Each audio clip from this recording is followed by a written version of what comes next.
Hello friend, स्वागत है आप सभी का अपने चैनल आस्क बोर्ड में। तो सभी प्यारे बच्चों को सबसे पहले तो गुड मॉर्निंग। कैसे हैं बाबू आप सभी? एक बार बताइए, क्या आप सभी बच्चों के पास आवाज क्लियर जा रहा है और वीडियो की क्वालिटी कैसी है? एक बार आप लोग कंफर्म करिए ताकि आज का जो क्लास है उसको शुरू किया जाए। बाबू, आज की क्लास में हम लोग क्लास 12 केमिस्ट्री का जो चैप्टर नंबर 8 है, जिसका नाम क्या है, डी एंड एफ ब्लॉक के तत्व।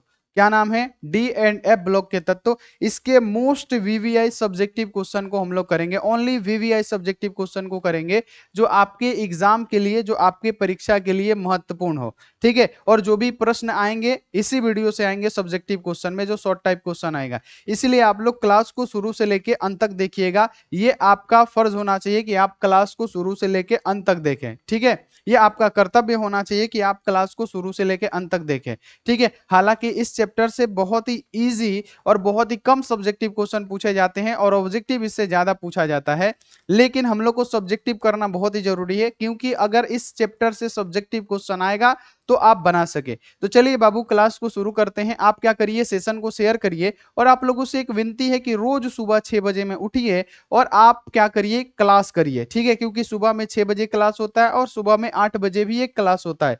तो आप लोग सुबह में 6 बजे उठ के क्लास ज्वाइन जरूर करिए। और बाबू, अगर आप लोग चैनल पे पहली बार आए हुए हैं तो अपने प्यारे प्यारे हाथों से क्या करिए कि जो सब्सक्राइब का बटन है ना, इस सब्सक्राइब के बटन को क्या करिए, प्रेस करिए। प्रेस करने के बाद से जो बेल नोटिफिकेशन आता है उसको क्या करिए, ऑल पे दबा लीजिए। उसके बाद से अगर आप व्हाट्सएप ग्रुप में नहीं जुड़े हैं ना, तो जुड़ जाइए। 9135742024, ये क्या है, मेरा व्हाट्सएप नंबर है। ठीक है, इस व्हाट्सएप नंबर पे आप मैसेज करिए और जल्दी से जल्दी क्या करिए बाबू, व्हाट्सएप ग्रुप में ज्वाइन हो जाइए। इससे क्या होगा, आपको नोटिफिकेशन मिलता रहेगा, जब भी क्लास होगा लिंक आपको मिलेगा। ठीक है, उसके बाद बाबू, लाइक सबसे ज्यादा जरूरी है। अपने प्यारे हाथों से एक लाइक कर दीजिए, क्योंकि बाबू लाइक करने का, सब्सक्राइब करने का पैसा नहीं लगता है। ठीक है, आप फटाफट से क्या करिए, चैनल को बाबू सब्सक्राइब करिए और वीडियो को लाइक करिए, और एक बार बाबू बोलिए कि सर जी क्लास को स्टार्ट करिए, ताकि हम क्लास को स्टार्ट कर दें। चलिए बाबू, क्लास को स्टार्ट करते हैं और पहले नंबर प्रश्न को लगाते हैं। और पहला नंबर प्रश्न हमारा कुछ इस प्रकार से है। प्रश्न क्या है बाबू, यहाँ पे ध्यान में रखना है कि निम्नलिखित तत्वों का इलेक्ट्रॉनिक विन्यास लिखे। बाबू, इस प्रकार का क्वेश्चन आता है, जैसे देखिए 2021 के एग्जाम में आया हुआ है कि निम्नलिखित का, बाबू निम्नलिखित तत्वों का इलेक्ट्रॉनिक विन्यास लिखे। बाबू, इसमें फायदा जानते हैं क्या है, कि कोई भी अगर आपको तत्व देता है ना, तो इसका परमाणु क्रमांक आपको साथ साथ दे देता है। तो इससे क्या हो जाता है, आपके लिए आसान हो जाता है। जैसे देखिए वेनेडियम का क्या है, 23 है, और जिंक का 30 है, तो ये दे दिया है ना। भले आपको परमाणु क्रमांक ना याद हो, लेकिन अगर आप हमसे क्या इलेक्ट्रॉनिक विन्यास सीखे हैं तो आराम से निकाल सकते हैं। तो ये एक फायदा होता है। तो चलिए हम लोग क्या करते हैं, बनाते हैं। बोला गया है कि निम्नलिखित तत्वों का इलेक्ट्रॉनिक विन्यास लिखिए। तो सिंपल सा बाबू, पहली बात कि ये क्या है, ये 3D श्रेणी के तत्व है। यानी 3D श्रेणी को हम लोग क्या कहते हैं, प्रथम संक्रमण श्रेणी, है ना। प्रथम संक्रमण श्रेणी के तत्व है, जिसमें कहां से कहां तक, स्कैंडियम 21 से बाबू कहां तक, जिंक 30 तक के तत्व आते हैं, आपको पता है। जिसमें वेनेडियम का 23 होता है और जिंक का कितना होता है, 30 होता है। चलिए, ये तो हमने आपको जानकारी के लिए बता दिया। चलिए अब हम लोग क्या करते हैं कि इसका इलेक्ट्रॉनिक विन्यास निकालते हैं। बाबू, यहाँ पे वेनेडियम है, वेनेडियम का कितना होता है बाबू, आप कहिएगा 23 होता है गुरुजी। तो 23 के लिए आप लोग इलेक्ट्रॉनिक विन्यास कैसे निकालिएगा, आप निकालिएगा 1s2, है ना। फिर लिखिएगा 2s2, फिर क्या होता है 2p6 होता है ना। 1s2 2s2, फिर क्या होता है 2p6 होता है। फिर क्या होता है 3s2 होता है। फिर क्या होता है 3p6 होता है। उसके बाद से क्या होता है प्यारे बच्चों, 3d3 होगा। अब 4s क्या हो जाएगा, 2 हो जाएगा। तो बाबू यहाँ पे एक बार गिनती करके देख लीजिए कि क्या ये सही है। तो 2 2 4, 4 6 10, 10 2 12, 12 6 18, 18 को 3 को कितना को हो गया बाबू, 21 को, 21 को 2 को 23 को। अब वेनेडियम का कितना होता है, 23 होता है। तो बाबू इसको आप लोग क्या करिएगा ना, संक्षेप में भी लिख दीजिएगा। संक्षेप में किस प्रकार से लिखा जाता है, तो बाबू आर्गन का आपको पता है 18 होता है। यहां तक का 18 हो गया। उसके बाद से क्या लिखिएगा, आर्गन 18, 3D यहाँ पे क्या लिखिएगा, यहाँ पे 3D कितना होगा, 3 होगा। 3D3, और यहाँ पे क्या हो जाएगा, 4s2 हो जाएगा। तो ये क्या हो जाएगा, आपका संक्षेप में हो जाएगा। और आपने क्या किया कि यहाँ पे V का यानी वेनेडियम का आपने क्या किया, इलेक्ट्रॉनिक विन्यास निकाल दिया। ठीक है, यहाँ तक क्लियर हो गया।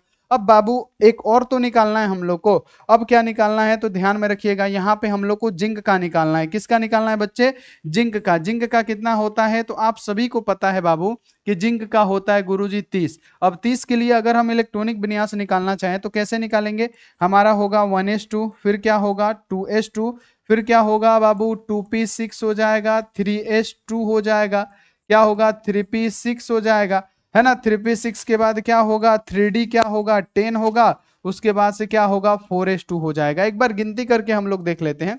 तो जैसे ही हमने गिनती किया, 2 2 4 4 6 10 10 2 12 12 6 18 18 10 28 28 2 30, जिंक का कितना होता है बच्चे, 30 होता है। अब हम लोग क्या करें, संक्षेप में निकाल रहे हैं। तो आर्गन का कितना होता है बाबू, तो आप कहिएगा गुरुजी आर्गन का हो गया 18, है ना। उसके बाद से क्या होगा, 18 को 3d 10 यानी 18 10 28, उसके बाद से क्या होगा, 4s2 हो जाएगा, 28 2 30, यानी क्या होगा, हमारा जिंक का बाबू निकल गया। तो इस प्रकार से क्या आप निकाल सकते हैं, एक बार बताइए, क्या आप इस प्रकार से कोई भी डी ब्लॉक के तत्वों का इलेक्ट्रॉनिक विन्यास निकाल सकते हैं अगर आपके एग्जाम में आएगा? तो बताइए फटाफट से। चलिए यस गुरुजी निकाल सकते हैं, वेरी गुड। चलिए आगे बढ़ जाइए, अगला क्वेश्चन। अगला क्वेश्चन देखते हैं कि संक्रमण तत्व में परिवर्तनशील ऑक्सीकरण अवस्था क्यों होता है। जितने भी संक्रमण तत्व है, और संक्रमण तत्व किसे कहते हैं, तो जितने भी डी ब्लॉक के तत्व हैं, है ना, जितने भी डी ब्लॉक के तत्व होते हैं उन्हीं को क्या कहा जाता है, संक्रमण तत्व कहा जाता है, जो कि आपको पता है। और संक्रमण तत्व में परिवर्तनशील ऑक्सीकरण अवस्था क्यों होती है, ये हम आपको बताते हैं। तो सिंपल सा आप पहले डेफिनेशन पढ़िए कि संक्रमण तत्व में परिवर्तनशील ऑक्सीकरण अवस्था क्यों इसीलिए होती है क्योंकि इसकी संयोजकता इलेक्ट्रॉन दो अलग अलग कक्षाओं में होती है, यानी n-1 इंटू डी में भी जाता है और ns में भी जाता है। क्योंकि आपको पता है कि जो हमारा संक्रमण तत्व है, संक्रमण तत्व की इलेक्ट्रॉनिक विन्यास क्या होती है, तो n-1 यानी बाहर वाली कक्षा के एगो अंदर वाली कक्षा में इलेक्ट्रॉन आता है, और डी में 1 से लेके 10 गो इलेक्ट्रॉन भरा जाता है, और ns में भी 1 से लेके 2 गो इलेक्ट्रॉन भरा जाता है। यानी इसमें इलेक्ट्रॉन बाबू डी कक्षा में भी जाएगा और किस में जाएगा, एस कक्षा में भी जाएगा। यानी साफ बोला जा रहा है क्योंकि इनके उसके संयोजी इलेक्ट्रॉन दो अलग अलग कक्षाओं में होते हैं, अर्थात n-1 इंटू डी में भी होते हैं और n-1 इंटू एस कक्षा में भी क्या होते हैं बाबू, जाते हैं। इसीलिए क्या करता है, भिन्न भिन्न ऑक्सीकरण अवस्था को प्रदर्शित करता है। जिस प्रकार से अगर स्कैंडियम ही लेते हैं, देखिए ये स्कैंडियम है ना, स्कैंडियम का कितना होता है, आप कहिएगा गुरुजी, स्कैंडियम का होता है 21। अगर आप इसका इलेक्ट्रॉनिक विन्यास निकालेंगे तो यहाँ पे डायरेक्ट हम निकाल रहे हैं क्योंकि टाइम वैसे वेस्ट होगा। यहाँ पे आपको पता है ना कि आर्गन क्या होगा, डायरेक्ट हम लोग क्या करेंगे, आर्गन 18, उसके बाद से क्या होगा 3d1, उसके बाद क्या होता है 4s2, 18 1 19, 19 को 2 को 21 को, यानी इसमें क्या हुआ कि डी कक्षा में भी एगो इलेक्ट्रॉन गया और इस कक्षा में भी क्या गया, एगो इलेक्ट्रॉन गया। यानी क्योंकि इनकी संयोजकता इलेक्ट्रॉन दो अलग अलग कक्षाओं में होती है, इसलिए ये क्या होते हैं बाबू, भिन्न भिन्न ऑक्सीकरण अवस्था प्रदर्शित करते हैं। जैसे +1 +2 +3, जैसे मैग्नीज का आपको पता है सबसे ज्यादा ऑक्सीकरण अवस्था प्रदर्शित करता है, +7 तक। क्रोमियम कितना करता है, +6 तक करता है। यानी विभिन्न विभिन्न प्रकार के ऑक्सीकरण अवस्था ये क्या करते हैं, प्रदर्शित करते हैं। चलिए आगे बढ़ जाते हैं, अगला है ना, इंग्लिश मीडियम वाले बच्चे स्क्रीनशॉट लेते चलेंगे, ठीक है। चलिए आगे बढ़ जाते हैं कि चांदी विद्युत का अच्छा सुचालक। सुचालक का मतलब क्या होता है प्यारे बच्चों, हम आपको बता देते हैं कि सुचालक का मतलब क्या होता है, जिससे विद्युत धारा एकदम अच्छी तरीके से पास करे, है ना। विद्युत धारा का प्रवाह बिल्कुल भी प्यारे बच्चों क्या हो, जिसमें रुकावट ना हो। सुचालक का मतलब क्या, जिससे विद्युत धारा का प्रवाह हो जाए उसे हम लोग सुचालक कहते हैं। यानी अगर आपसे बोला जाएगा कि चांदी को विद्युत का अच्छा सुचालक क्यों कहते हैं, तो वो चांदी में होता है प्रतिरोध एकदम नगण्य के बराबर, एकदम नामात्रा के बराबर प्रतिरोध होता है। और आपको पता है कि किसी भी चालक में अगर प्रतिरोध कम होगा तो उसकी चालकता क्या होगी, ज्यादा होगी। क्योंकि प्रतिरोध का काम होता है क्या, कि विद्युत धारा के रूप में रुकावट पैदा करना। और ये जो चांदी होता है ना, सिल्वर, सिल्वर में क्या होता है, एकदम नगण्य प्रतिरोध होता है, बहुत ही कम प्रतिरोध होता है। इसलिए क्या होता है, विद्युत का सबसे अच्छा चालक माना जाता है। ठीक है, क्यों, क्योंकि इसका प्रतिरोध बहुत ही कम होता है। ठीक है, तो यहां पे लिखिएगा कि चांदी का प्रतिरोध सबसे कम होता है और चालकता सबसे अधिक होती है, अतः चांदी विद्युत का क्या है, अच्छा सुचालक है। बाबू इसमें इसी प्रकार के क्वेश्चन आते हैं, एकदम easy easy, D and F block में एकदम इजी इजी क्वेश्चन है। चलिए आगे बढ़ जाइए कि Cu+ का इलेक्ट्रॉनिक विन्यास लिखिए, 2024 का क्वेश्चन है बाबू। यहाँ पे ये 2-2 नंबर का क्वेश्चन है, समझ लीजिए। क्या आपको ये निकालने नहीं आएगा, आप कहिएगा जी गुरुजी इसको तो हम लोग चीड़ फाड़ देंगे। देखिए क्वेश्चन क्या है कि Cu+ का इलेक्ट्रॉनिक विन्यास लिखिए, Cu+ का इलेक्ट्रॉनिक विन्यास लिखिए। तो बाबू आपको पता है, सिंपल सा सबसे पहले आप लोग लिखिएगा कि हमको पता है कि जो Cu होता है, ठीक है, ये जो Cu है, सिर्फ Cu का मतलब क्या, कॉपर, कॉपर का कितना होता है 29। अगर हम 29 के लिए इलेक्ट्रॉनिक विन्यास लिखे तो डायरेक्ट यहां पे लिखेंगे क्या, आर्गन कितना होता है 18, ठीक है। उसके बाद से क्या होता है, आर्गन 18 होता है, 3D कितना होता है बाबू 10 होता है। अब 4s क्या होता है 1 होता है। यानी यहाँ पे क्या हो जाएगा 18 गो 10 गो 28 गो एगो 29 गो। तो इसमें से क्या कर रहा है कि यह एगो इलेक्ट्रॉन को दान दे रहा है। क्या कर रहा है बाबू यहाँ पे ये एक इलेक्ट्रॉन को त्याग रहा है। यानी यहाँ पे ध्यान रखना है कि जो हमारा कॉपर है, सुनिएगा, जो हमारा कॉपर है ये क्या कर रहा है, एगो इलेक्ट्रॉन का क्या कर रहा है, त्याग कर रहा है। ये जो हमारा कॉपर है बाबू यहाँ पे ध्यान में रखना है कि ये जो हमारा कॉपर है क्या कर रहा है कि मात्र एक इलेक्ट्रॉन का त्याग कर रहा है। तो जब ये त्याग करेगा तो क्या होगा, आर्गन 18 का उसी के प्रकार से रह जाएगा। अब यहाँ पे क्या होगा, 3D यहाँ पे 10 है तो 3D 10 रहेगा। बाबू जब अपना ये इलेक्ट्रॉन एक त्यागेगा तो सबसे पहले भी भरता है ऐसी कक्षा में, और जब त्यागता है तो एक ही मतलब एसी कक्षा क्या करता है, पहले इलेक्ट्रॉन को त्यागता है। भरेगा पहले सबसे पहले 1s2 में, एसी कक्षा में इलेक्ट्रॉन भरा जाता है, लेकिन त्यागने की बारी जब आएगी तो एसी कक्षा क्या करेगा, सबसे पहले इलेक्ट्रॉन को त्यागेगा। तो यहाँ पे क्या हो जाएगा कि एक ही इलेक्ट्रॉन को त्यागना है, तो ये क्या करेगा, एस अपना एगो इलेक्ट्रॉन क्या करेगा, त्याग देगा। तो यहाँ पे क्या हो जाएगा बाबू 4s 0 हो जाएगा। तो यहाँ पे क्या हो जाएगा Cu2 मतलब Cu प्लस का इलेक्ट्रॉनिक विन्यास हो जाएगा। अगर आप लोग भर के दर्शाना चाहते हैं एग्जामिनर को तो इस प्रकार से बना लीजिएगा।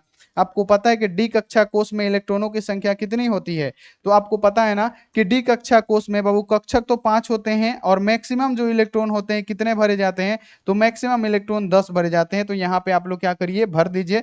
बाबू डी में कितना है, तो आपको पता है ना कि डी ऑर्बिटल में 10 गो है, यहाँ पे एक सॉरी छूट गया है ना। क्या होता है 10 गो इलेक्ट्रॉन होता है। तो आप लोग भरिए 1 2 3 4 5 है ना, 6 7 8 9 10। अगर हम आपसे पूछे कि ये रंगीन आयन बनाएगा कि रंगहीन आयन बनाएगा, तो आप क्या कहिएगा कि अगर ये युग्मित इलेक्ट्रॉन है तो युग्मित इलेक्ट्रॉन कभी भी रंगीन आयन का निर्माण नहीं करता है, ये रंगहीन आयन बनाएगा। रंगहीन के साथ साथ क्या करेगा, प्रति चुंबकीय गुण दर्शाएगा।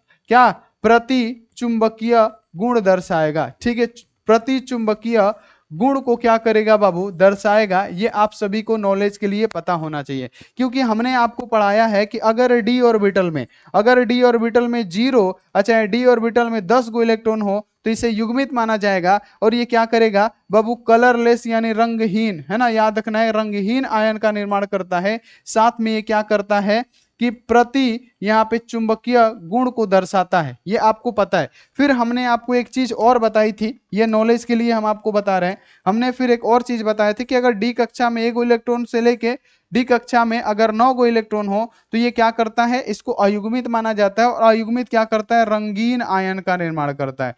रंगीन आयन के साथ साथ ये अनुचुंबकीय गुण दर्शाता है। क्या करता है, अनुचुंबकीय, है ना, अनुचुंबकीय गुण को दर्शाएगा। अनुचुंबकीय गुण दर्शाता है, अनुचुंबकीय गुण को दर्शाता है। तो ये आप लोग क्लियर रखिएगा। ठीक है, चलिए आगे बढ़ जाइए कि किसी संक्रमण श्रेणी में केवल 10 ही तत्व क्यों होते हैं, किसी भी संक्रमण श्रेणी में 10 ही तत्व क्यों है। ये गजब का क्वेश्चन है, ऐसे ही ऐसे क्वेश्चन आएगा आपके एग्जाम में। ठीक है, ध्यान रखिएगा, इससे अलग नहीं आ सकता, पहले बता रहे हैं। ठीक है, अगर आपसे क्वेश्चन ये कहा करा जाए कि किसी संक्रमण श्रेणी में केवल 10 तत्व ही क्यों आते हैं, क्योंकि आपको पता है, जैसे हमने आपको बताया था कि अगर ये एस ब्लॉक है, जैसे हमने आपको बताया था कि अगर एस ब्लॉक है, एक होता है पी ब्लॉक, एक होता है डी ब्लॉक, एक होता है एफ ब्लॉक। एस ब्लॉक में हमने आपको क्या पढ़ाया था कि एक कितने कक्षक होते हैं, तो एस ब्लॉक में कक्षकों की संख्या कितनी होती है, एक होती है। फिर अगर हमने आपसे बोला कि पी ब्लॉक में कितने कक्षक होते हैं, तो आप कहिएगा पी ब्लॉक में कक्षकों की संख्या कितनी होती है, 3 होती है। और मैक्सिमम इलेक्ट्रॉन कितने भरे जाते हैं, तो आप कहिएगा मैक्सिमम इलेक्ट्रॉन गुरुजी इसमें 6 को भरे जाते हैं। अगर हम डी की बात करें कि डी कक्षा कोष में कितने कक्षक होते हैं, तो डी ब्लॉक में मतलब डी ब्लॉक में कक्षकों की संख्या कितनी होती है, 5 होती है। और मैक्सिमम इलेक्ट्रॉन क्या होते हैं, 10 भरे जाते हैं। उसी प्रकार से हमने बताया कि एफ ब्लॉक में कितने होते हैं बाबू कक्षक, है ना, तो कक्षक होते हैं बाबू 7 गो, जिसमें 14 गो इलेक्ट्रॉन भरे जाते हैं। जैसे हमने बताया आपको एस ब्लॉक में 2 गो इलेक्ट्रॉन भरे जाते हैं। अब पी ब्लॉक में कक्षकों की संख्या कितनी होती है, तो आप कहिएगा 3 गो है, तो 3 गो कक्षा बना दिए, इसमें 3 गो कक्षा हमने बना दिया।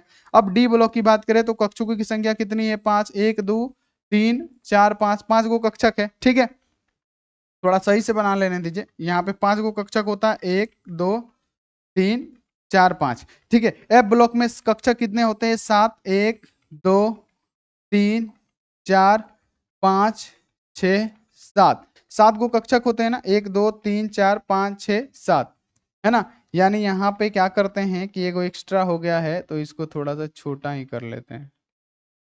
चलिए यहाँ पे तो बाबू आपको हमने ये बताया हुआ है कि एस ब्लॉक में कक्षक कितने होते हैं, एगो, मैक्सिमम इलेक्ट्रॉन कितने भरे जाते हैं, दो गो। पी ब्लॉक में कक्षकों की संख्या 3 होती है, मैक्सिमम आप कितने भरेंगे, 1 2 3 4 5 6 को इलेक्ट्रॉन भरेंगे। अगर डी ब्लॉक की बात करें, क्योंकि डी ब्लॉक को ही हम लोग क्या कहते हैं, संक्रमण तत्व कहते हैं, तो ये बोला जा रहा है कि किसी संक्रमण श्रेणी में केवल 10 तत्व ही क्यों है, क्योंकि संक्रमण श्रेणी में बाबू जो हमारा कक्षक होता है ना, 5 गो कक्षक होता है, और इसमें मैक्सिमम हम कितने इलेक्ट्रॉनों को भर सकते हैं, तो मैक्सिमम हम लोग 10 ही इलेक्ट्रॉनों को भर सकते हैं। कितने इलेक्ट्रॉनों को भर सकते हैं, मैक्सिमम 10 इलेक्ट्रॉनों को भर सकते हैं। इसलिए संक्रमण श्रेणी में क्या है, 10 ही तत्व हो, 10 ही तत्वों को रखा गया है, चाहे वो 3D श्रेणी हो, चाहे वो 4D श्रेणी हो, चाहे वो 5D श्रेणी हो, चाहे वो 6D श्रेणी हो, सब में क्या है, तो सब में 10 तत्व है, सब में 10 तत्वों को रखा गया है, सब में 10-10 तत्वों को रखा गया है। ये आपको पता है क्यों, क्योंकि डी ऑर्बिटल में कक्षकों की संख्या होती है 5,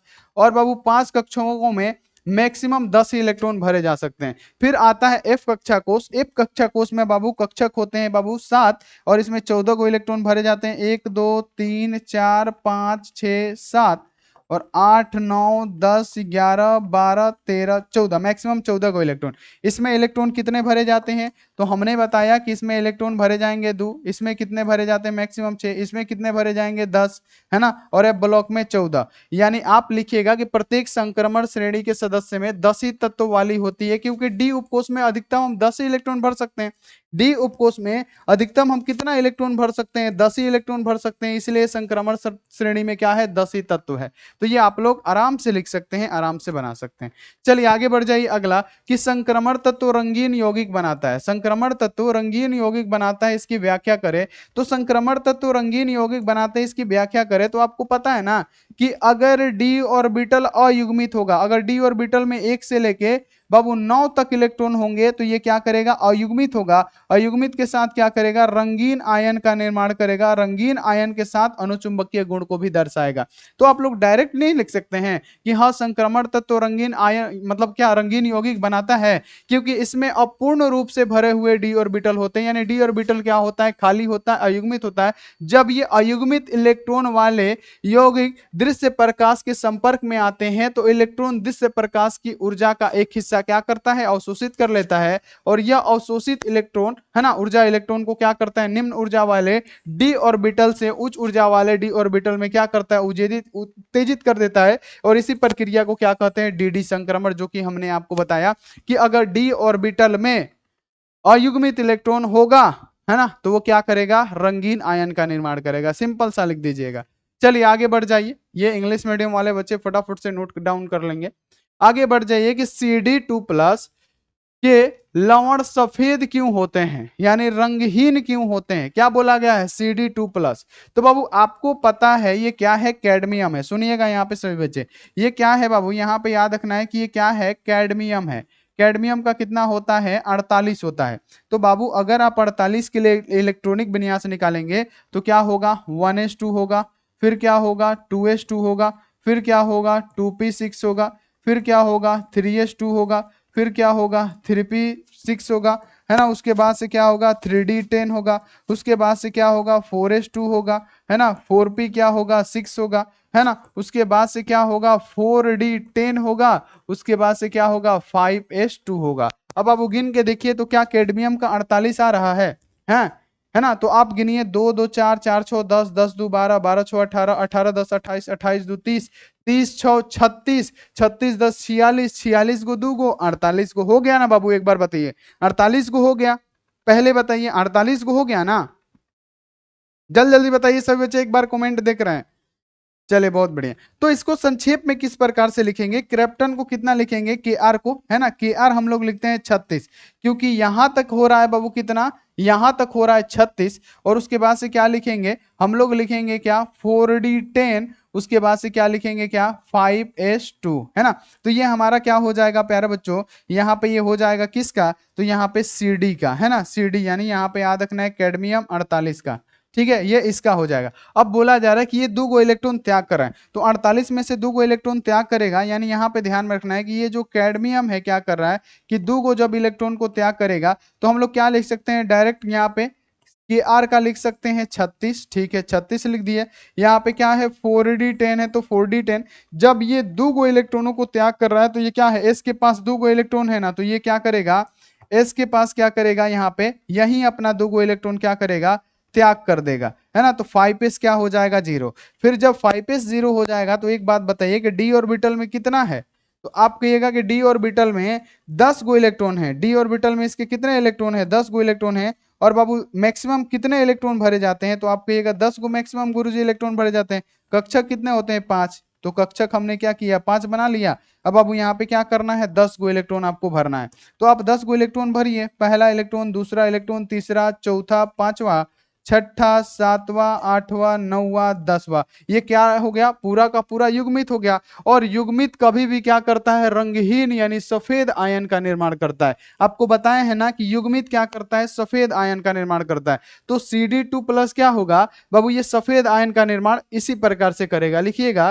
कि Cd2+ ऑक्सीकरण अवस्था में लवण यहाँ पे क्या करता है, बनाता है, क्योंकि Cd2+ में क्या होता है 4d10 में पूरी तरह से भरा हुआ डी ऑर्बिटल उपकोष होता है। बाबू डी में क्या है, पूरी तरह से भरा हुआ उपकोष है और इसमें कोई अयुग्मित इलेक्ट्रॉन नहीं होता है। इस प्रकार आमतौर पर इसके किसी भी लवण में डी यहाँ पे क्या होता है, इलेक्ट्रॉनिक संक्रमण क्या होता है, संभव नहीं है। और इसीलिए कैडमियम क्या करता है, आयन सफेद लवण का, सफेद या रंगहीन यहाँ पे ये होता है, ये आपको ध्यान में रखना है। चलिए आगे बढ़ जाइए।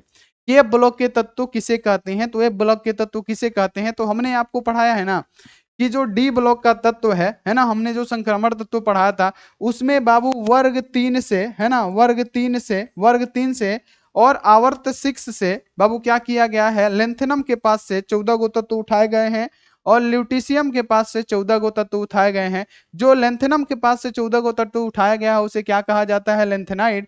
और जो बाबू यहाँ पे याद रखना है कि जो एक्टिनियम के पास से तत्व उठाया गया है उसे क्या कहते हैं हम लोग, एक्टिनाइड। और वही क्या है, एफ ब्लॉक का तत्व है। और एफ ब्लॉक के तत्वों का इलेक्ट्रॉनिक विन्यास हमने आपको निकाला था कि बाबू क्या होता है, बाहर वाली कक्षा के अंदर वाली कक्षा में इलेक्ट्रॉन प्रवेश करता है, यानी n-1 है ना, n-2 इंटू क्या होता है f, है ना, n-2 इंटू क्या होता है एफ, एफ में 1 से कितना 14 को इलेक्ट्रॉन भरा जाता है। फिर यहाँ पे क्या होता है n-1 इंटू क्या होता है डी, डी में बाबू 0 से 1 इलेक्ट्रॉन भरा जाता है, को 0 से 1 इलेक्ट्रॉन भरा जाता है। और एस में कितना इलेक्ट्रॉन भरा जाता है, जो 2। तो ये आपको याद रखना है कि ये क्या है, एफ ब्लॉक के तत्वों का इलेक्ट्रॉनिक विन्यास है, जिसे आप लोग ध्यान में रखिएगा, ठीक है। यानी एफ ब्लॉक के तत्व किसे कहेंगे, तो जिन तत्वों में इलेक्ट्रॉनिक यहाँ पे इलेक्ट्रॉन n-2 एफ उपकोष में क्या करता है, प्रवेश करता है, उन्हें एफ ब्लॉक के तत्व कहते हैं। और एफ ब्लॉक के तत्वों को यहाँ पे ध्यान में रखना है कि अंतः संक्रमण तत्व भी कहते हैं, ठीक है। अब आगे बढ़ जी कि हैलोजन परिवार के सदस्य कौन कौन से हैं, ये बहुत ज्यादा इंपॉर्टेंट है। तो बाबू हैलोजन परिवार ना वर्ग 17 के तत्वों को हम लोग हैलोजन परिवार कहते हैं, जिसमें सबसे पहले आता है क्या, यहाँ पे याद रखना है फ्लोरीन आता है, फिर क्या आता है, क्लोरीन आता है, ब्रोमीन आता है, और यहाँ पे आयोडीन आता है, स्टेटिन आता है। तो बाबू हैलोजन परिवार के कौन कौन से सदस्य हैं, तो आप लिखिएगा फ्लोरीन, क्लोरीन, ब्रोमीन, आयोडीन, ये सभी तत्व एक ही परिवार के सदस्य हैं। इन सभी तत्वों को सम्मिलित रूप से क्या कहा जाता है, हैलोजन परिवार कहा जाता है। अब यहाँ पे आपको ध्यान रखना है कि वर्ग 18 के सबसे ऊपर वाले तत्व क्या होते हैं, प्रबल ऑक्सीकारक, है ना। यहाँ पे लिख दीजिएगा सबसे ऊपर वाला तत्व क्या होता है, प्रबल ऑक्सीकारक, प्रबल ऑक्सीकारक, ध्यान में रखिएगा, प्रबल ऑक्सीकारक, है ना, प्रबल ऑक्सीकारक होता है ना, प्रबल ऑक्सीकारक। और यहाँ पे सबसे अंतिम वाला क्या होता है, प्रबल औकारक, प्रबल औकारक, प्रबल औकारक, है ना, प्रबल औकारक होता है। ऊपर वाला यहाँ पे याद रखिएगा, ऊपर वाला जो होगा क्या होगा, प्रबल ऑक्सीकारक, और नीचे वाला क्या होता है, प्रबल औकारक। यानी पूछेगा कि आयोडीन, यानी आयोडीन क्या है, तो प्रबल औकारक है, ठीक है। ये आप लोग ध्यान में रखिएगा। जिस प्रकार से यहाँ पे दे दिया है कि ये हाइड्रोजन फ्लोराइड बना रहा है ना, ये बाबू यहाँ पे हाइड्रोजन फ्लोराइड बना रहा है ना, हाइड्रोजन क्लोराइड बना रहा है ना, यहाँ पे हाइड्रोजन ब्रोमाइड बना रहा है और हाइड्रोजन आयोडाइड बना रहा है। अब इसमें प्रबल औकारक कौन सा होता है, तो हमने क्या कहा कि हैलोजन ग्रुप का जो सबसे नीचे वाला सदस्य है ये प्रबल औकारक है। ये क्या है, प्रबल औकारक है, प्रबल औकारक है, क्या है, औकारक। प्रबल अवकारक है ना। और प्रबल अवकारक क्या होगा, तो HI क्या होगा, HI क्या है, प्रबल अवकारक है, प्रबल अवकारक है, प्रबल अवकारक है। HI क्या है, प्रबल अवकारक है। तो ये आप लोग लिख दीजिएगा, प्रबल, यहाँ पे याद रखना है कि HI क्या है, सबसे प्रबल अवकारक है, और ये आप लोग ध्यान में रखिएगा। तो ये थे बाबू D&F ब्लॉक के कुछ महत्वपूर्ण VVI सब्जेक्टिव क्वेश्चन जो आपके एग्जाम के लिए महत्वपूर्ण थे। तो आप लोग क्या करिए, वीडियो को फटाफट से बाबू लाइक कर दीजिए। आप लोग लाइक नहीं करते हैं, कंजूसा ही करते हैं। फटाफट से वीडियो को लाइक करिए और चैनल को फटाफट से क्या करिए, सब्सक्राइब करके बेल नोटिफिकेशन को ऑल पे दबा दीजिए। और बाबू PDF नोट्स लेना है तो अभी ऑफर चलेगा, 399 में आपको क्या मिलेगा, ऑल सब्जेक्ट का PDF नोट्स मिलेगा। तो जल्दी से जल्दी आप लोग हमारे व्हाट्सअप नंबर क्या है, 629924 8935 पे संपर्क करिए, ठीक है ना। वहीं पे आपको स्कैनर भेजेंगे और वहीं से आप लोग परचेस कर लीजिएगा। तो चलिए बाबू, यहाँ पे क्लास को खत्म करते हैं। आप लोग क्या करिए, वीडियो को लाइक करिए, चैनल को सब्सक्राइब करिए, और अभी 8 बजे मैम का क्लास होगा, उसमें आप जरूर ज्वाइन करिएगा, क्योंकि बायोलॉजी पढ़ना बहुत ज्यादा जरूरी है। तो चलिए मिलते हैं ऐसी अगली क्लास में। आप लोग अपना ध्यान रखिए, मन लगा के पढ़ाई करिए। Take care and bye.